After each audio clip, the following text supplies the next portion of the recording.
Dalam sorotan kali ini semua sahabat Ruang Isu, saya ingin spesifik kepada ada semacam audio dari teleponan Bapak Joko Widodo bersama dengan Pak Lutfi yang ada beberapa pihak sudah mulai menanggapi dan juga membuat sudah semacam framing, padahal secara hakikat dan esensinya mereka lupa untuk mempertanyakan bahwa bocoran dari video teleponan Bapak Joko Widodo dengan Pak Lutfi itu bisa sangat kemungkinan besar juga itu adalah editan pakai AI.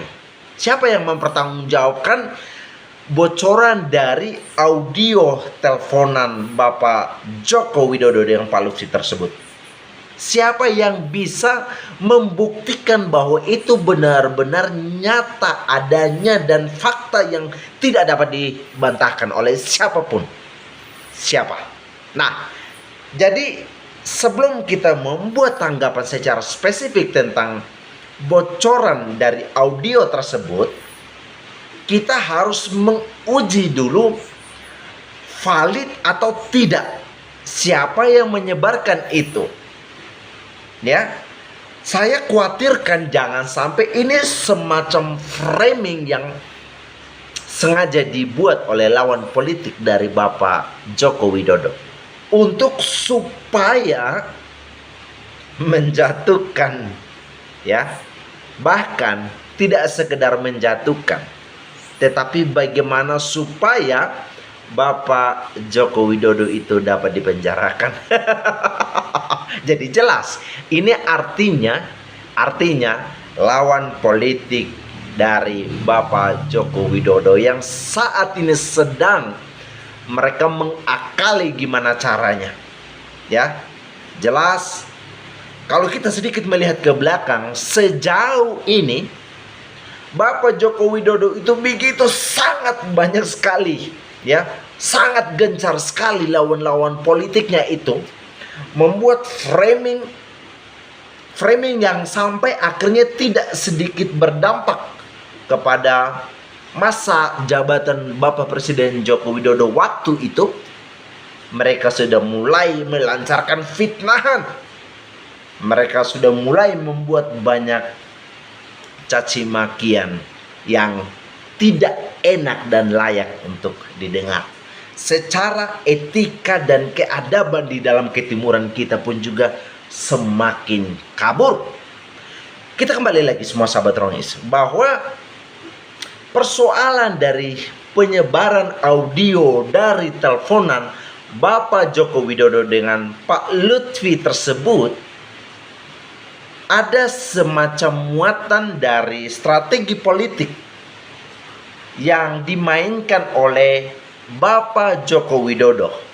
Bagaimana supaya Pak Lutfi itu akan masuk gabung sebagai menteri dari Bapak Prabowo Subianto, presiden kita.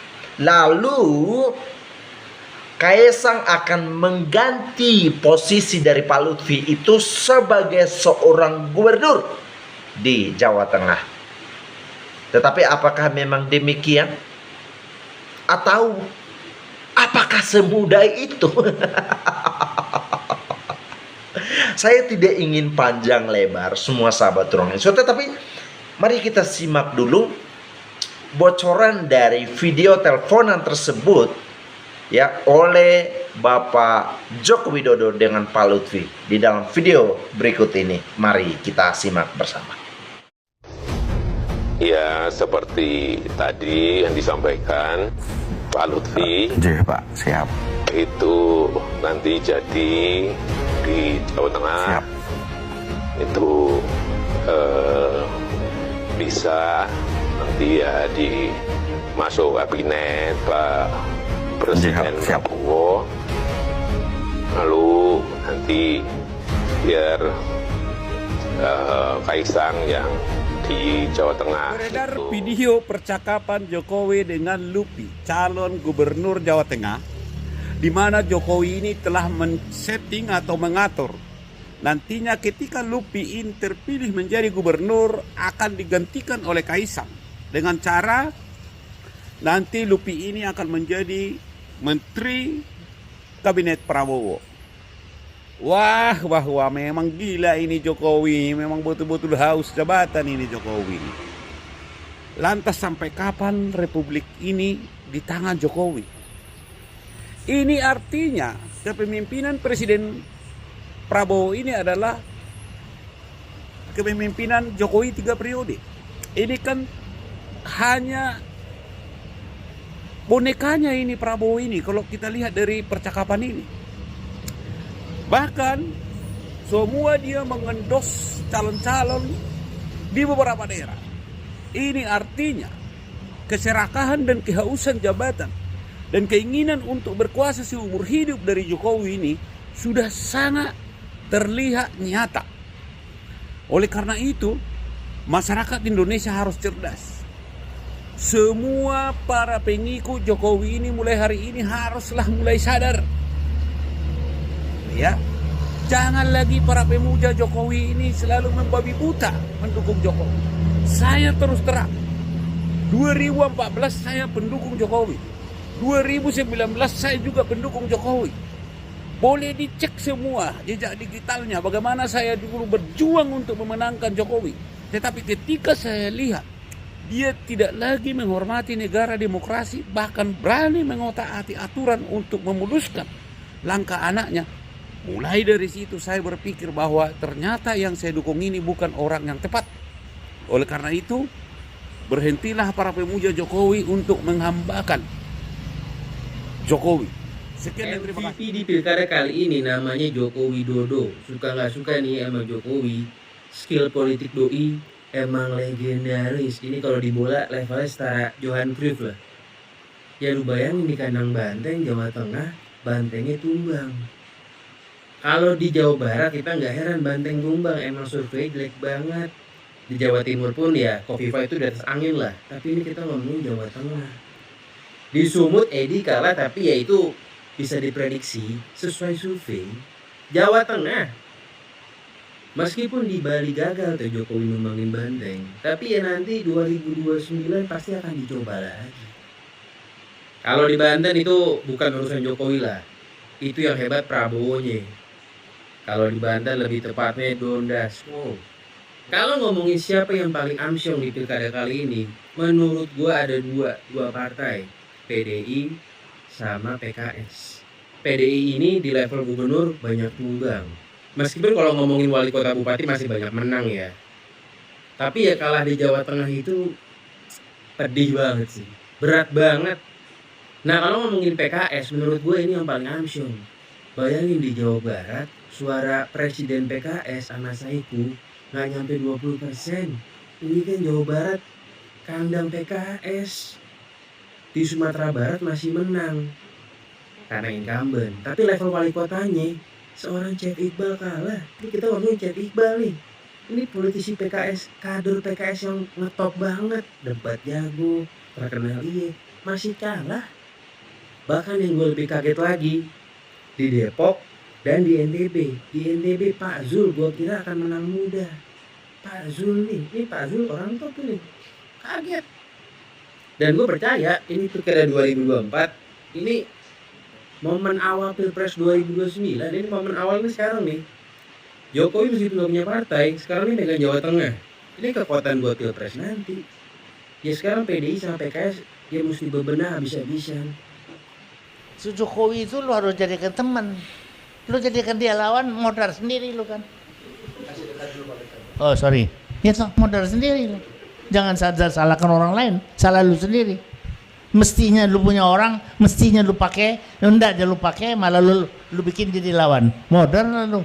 Di dalam kekuatan politik dan juga sebagai seorang tokoh figur itu juga menjadi modal yang sangat besar di dalam dunia berpolitikan di Indonesia ya. Jadi tidak bisa lagi kita berbicara bagaimana semua kembali kepada rakyat dan juga rakyat yang menentukan. Karena kalau kita lihat secara faktual jelas dari kekuatan politik Bapak Joko Widodo itu begitu sangat signifikan ya, ketika di dalam beberapa contoh khusus di dalam pilgub atau juga pilkada ini, beberapa orang-orang yang dia dukung atau endorse akhirnya berhasil terpilih di dalam pemilihan, contoh seperti gubernur bahkan juga bupati tersebut. Ya, ini semakin menunjukkan bagaimana kekuatan politik dari Bapak Joko Widodo itu masih hidup. Nah, kembali lagi ya, isu seputar strategi politik yang dimainkan oleh Bapak Joko Widodo tersebut sampai akhirnya diisukan bahwa Bapak Presiden Prabowo Subianto itu representasi dari berpolitikannya dari Bapak Joko Widodo. Bahkan tidak tanggung-tanggung seperti Amang tadi menjelaskan bahwa Bapak Prabowo Subianto presiden kita itu adalah boneka dari Bapak Joko Widodo. Jadi saya secara pribadi dan juga kita secara luas sebagai masyarakat dari Sabang sampai Merauke melihat bahwa dari banyak sorotan spesifik yang disampaikan oleh Bapak Prabowo Subianto, dia sebagai orang yang sangat ksatria, bahkan juga mengakui setiap dampak kinerja kepemimpinan tokoh-tokoh ya Indonesia sangat dijunjung tinggi oleh Bapak Prabowo Subianto presiden kita, bahkan juga yang baik dia malah lanjutkan. Jadi tidak ada salahnya dan tidak bisa kita akhirnya menyimpulkan ini menjadi satu indikasi yang sangat kuat dan juga kita akhirnya mudah dan gamblang untuk menyimpulkan demikian. Artinya tidak bisa demikian. Nah, semua sahabat ruang isu lagi-lagi dikatakan bahwa Jokowi ini sangat gila. Jadi ya, terlepas dari apapun kata orang tentang Jokowi, memang betul kita tidak mengkultuskan Bapak Joko Widodo ya. Tetapi inti dari sosok Bapak Joko Widodo itu menjadi baik kita tiru, yang tidak baik tidak perlu dicontohin. Kita berharap supaya pemimpin-pemimpin ke depan ya benar-benar fokus kepada pembangunan yang berkeadilan bagi seluruh rakyat Indonesia. Ini yang menjadi harapan yang sangat urgent dari kita sebagai masyarakat biasa Sabang sampai Merauke. Saya rasa cukup. Terima kasih semua sahabat ruang isu sudah menonton video ini sampai selesai. Saya pamit undur diri. Salam NKRI.